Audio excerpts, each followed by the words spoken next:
रफ़ी अंसारी जी, रफ़ीक Ansari. Speaker madam, आपका बहुत बहुत धन्यवाद। माननीय नेता हमारे शिवपाल जी को सम्मान करते हुए मैं अपनी बात शुरू करता हूं। मेरी तकदीर के मालिक मेरी पहचान लिख देना, मेरी तकदीर के मालिक मेरी पहचान लिख देना, मेरे जिस्म के हिस्से पर हिंदुस्तान लिख देना, कहीं राम लिख देना, कहीं रहमान लिख देना। स्पीकर मैडम, मैं मेरठ का रहने वाला हूं और जुलाई के अंदर और अगस्त में वहाँ कावड़ यात्रा चलती है और कावड़ यात्रा जब चलती है तो लगभग 20 या 25 दिन पूरा रोड बंद हो जाता है और तमाम कारोबार, तमाम दुकानें, सब चीज हिंदू और मुसलमान बंद कर देते हैं और एक त्योहार के रूप में दिखाया जाता है। और यकीन मानिए, एक एक मुसलमान वहां का उनका इस्तकबाल और स्वागत करता है और कैंप और डेरे लगाकर उनका नाश्ते का, उनका सेवा का, उनकी खिदमत करने का जज्बा रखते हैं।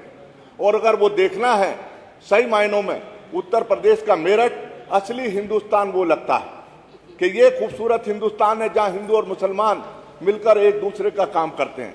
लेकिन उसके अलावा एक और दूसरा चेहरा है। जब जुमे का दिन आता है, जुमे के दिन क्योंकि लगभग 90-95% लोग नमाज के लिए जाते हैं और बहुत सरकारें आई, कल्याण सिंह की सरकार भी हमने देखी, राजनाथ सिंह की सरकार भी देखी, गुप्ता जी की सरकार भी देखी, आजादी के बहुत सरकारें आई, लेकिन नमाज में किसी ने पाबंदी नहीं लगाई। लेकिन ये सरकार जब से बनी है, नमाजों पे जब जुमे की नमाज होती है, मस्जिद में जगह नहीं मिलती है तो मस्जिद के बाहर नमाज अदा करते हैं, तो ये पुलिस लाठी बांधने का काम करती है, डंडे मारने का काम करती है, गाली गलौज देने का काम करती है, उनके ठोकरे मारने का काम करती है। ये लड़ाई सबर की और जुल्म की है, सितमगर की है और मजलूम की लड़ाई है। मेरा यकीन है मजलूम जीता है, सबर जीता है और जालिम हारेगा, सितमगर हारेगा, ऐसा मेरा यकीन है। और इसका जवाब देना पड़ेगा, सितमगरों को जवाब देना पड़ेगा। इंशाअल्लाह एक दिन इनकलाब आएगा 2027 में।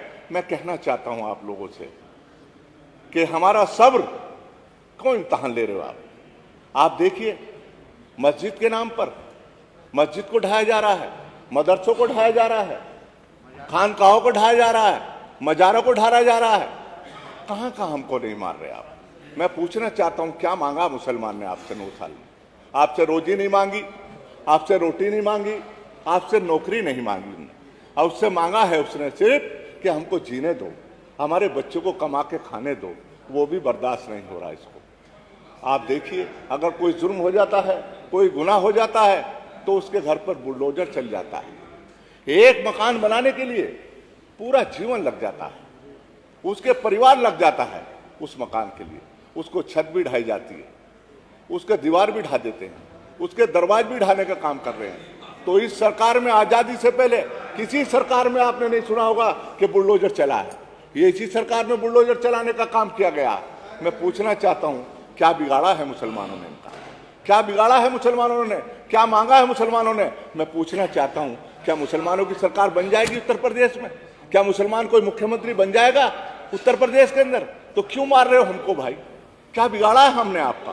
क्यों हमें नमाज अदा नहीं करनी जा रही? क्यों हमें ईद की नमाज सड़कों पर नहीं करनी देती? क्यों बकरीद ईद की नमाज हम अदा नहीं करनी जा रही?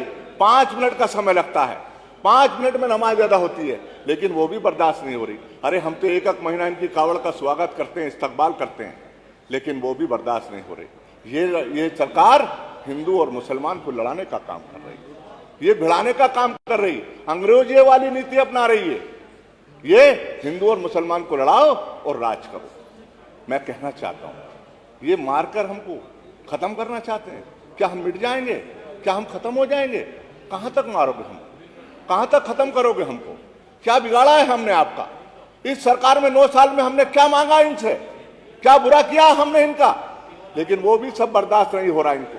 मैं पूछना चाहता हूं, हमने महसूस किया था कि योगी आदित्यनाथ मुख्यमंत्री बन गए कि मंदिर के पुजारी हैं, मठ के पुजारी हैं, मठ से आए हैं।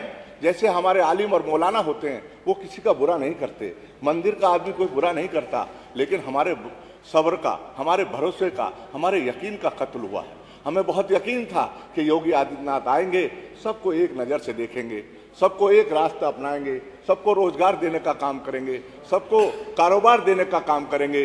लेकिन इस सरकार ने कुछ नहीं दिया, सिर्फ दिया है तो लाठी और डंडा दिया है। मैं पूछना चाहता हूं आपसे स्पीकर महोदय, हमारे पास इस सरकार से लड़ने के लिए कुछ नहीं है, ना हमारे पास कोई ताकत है। हमारे पास, इनके पास डंडे हैं, लाठी है, पुलिस है, फौज है, गोली है, हमारे पास सीने हैं।